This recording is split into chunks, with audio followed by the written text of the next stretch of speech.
sinasabi, kapag hindi natin ito nabantayan, minsan, ito yung gagamitin ng kaaway sa atin para magmalaki tayo Kaya minsan, di ba, ayaw na nating sumunod? Di ba? Kasi tinitingnan natin, sino ba itong kausap ko na ito? Bakit ako dito? Ano ba ito? Samantalang sinasabi, tama naman. Pero hindi mo na magawang magpasako kasi tinitingnan mo na yung katayuan mo. Diba? Tinitingnan mo na. So ang pagyaman, wag mo kayo mag-alala. Gagawin talaga ako, sinasabi ko dahil ginagawa na ng Diyos yan sa akin. Pero minsan ko nang nasubukan. Kaya ngayon nagtanggal na ako ng mga bracelet. Ayokong pakumang Hindi yung masama yan Huwag ko kayo magkamali. Hindi yung masama. Pero minsan maliit lang na bagay, pinayayabang ka. Pinayayabang ka. Samantalang noon, sapatos mo, 1 linggo lang umanga na. Okay na okay. Nung magkasapatos ka ng branded, natapa ka lang ng konti. Away na.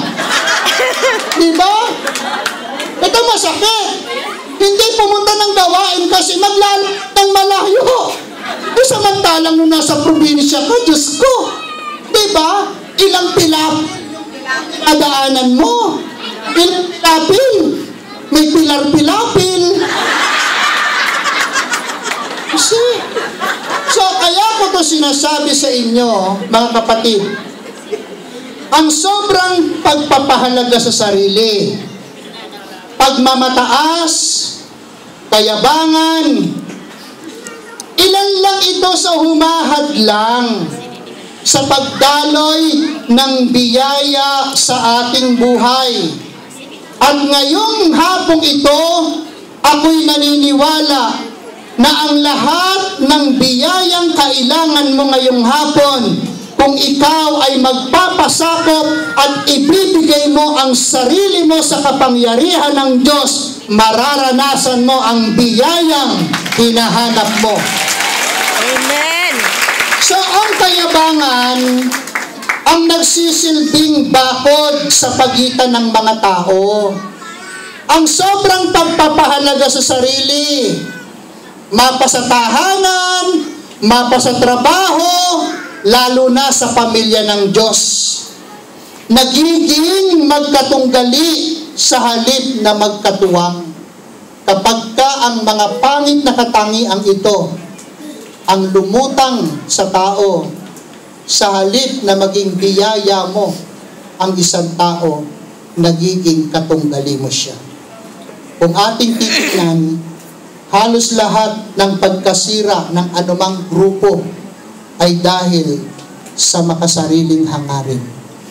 But thank God, because this ministry, sinasabi ko lang po sapagkat ang ministry ito, nagkaroon tayo ng isang punong lingkod na si Brother Mike, na sobrang baba ang loob.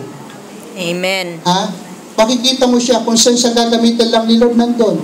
Kahit may malalaking event, kahit malaki yung efforts natin sa event na yon, pag sinabing, dyan po kayo umupo, dyan lang siya uupo. Hindi niya sasabihin, doon ako sa taas. Kung saan mo siya paupuin, doon siya. Bakit? Kasi ang hangarin niya lang maging makatulong kung paano mapapaunlad, at yun din ang dapat nating maging damdamin. Tayong lahat ay tinawag ng Diyos. Tayong lahat ay tinipon ng Diyos. Amen. Dahil ibig niyang maging bahagi ka ng kanyang gagawin. Palakpakan natin ang Panginoon. Palakpakan natin. Tumayo tayong lahat, mga minamahal kong kapatid. Hallelujah. Hallelujah. Praise the Lord.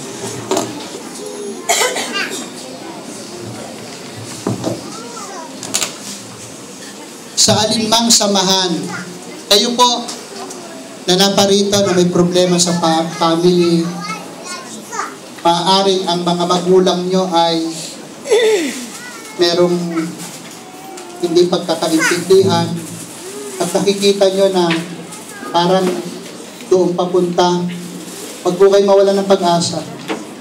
Ngayong hapon, suko mo ang buhay mo kay Lord. Hingin mo ang kanyang lakas at tulong. Sapagkat ang hangarin ito ng Diyos sa buhay natin ay hangarin na hindi nagbabago. Tinawag ka niya, tinawag niya ako, binago niya, inayos niya, dahil ibig niya tayo mapabuting lahat. Mga minamahal kong kapatid sa Panginoon, tinipon niya tayo upang ipahayag sa mundo na merong Diyos. Kayo po nandito, pag-uwi mo, ikaw ang ipapahayag ng Diyos na merong Diyos.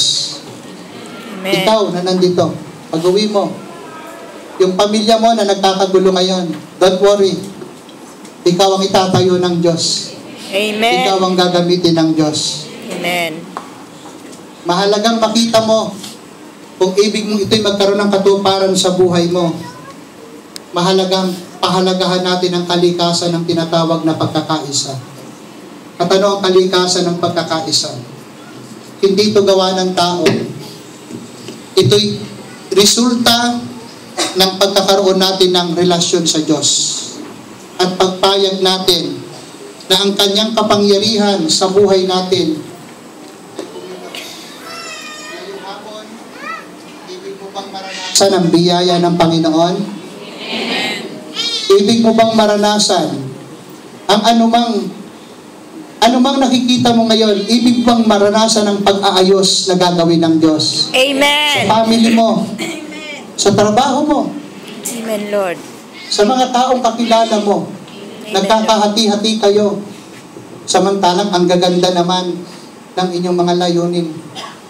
Pero nasisira kayo.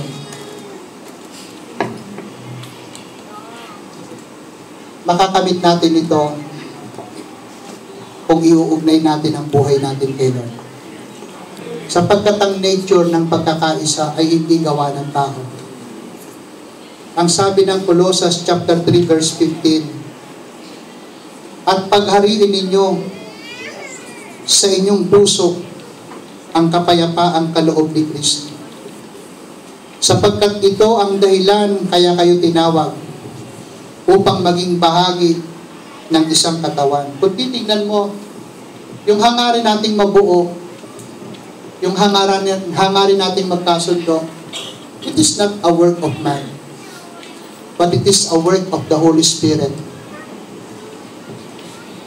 Spiritual unity, hindi mo napansin, kahit Bisaya ka, Tagalog ako, nagkakaintindihan tayo. Pero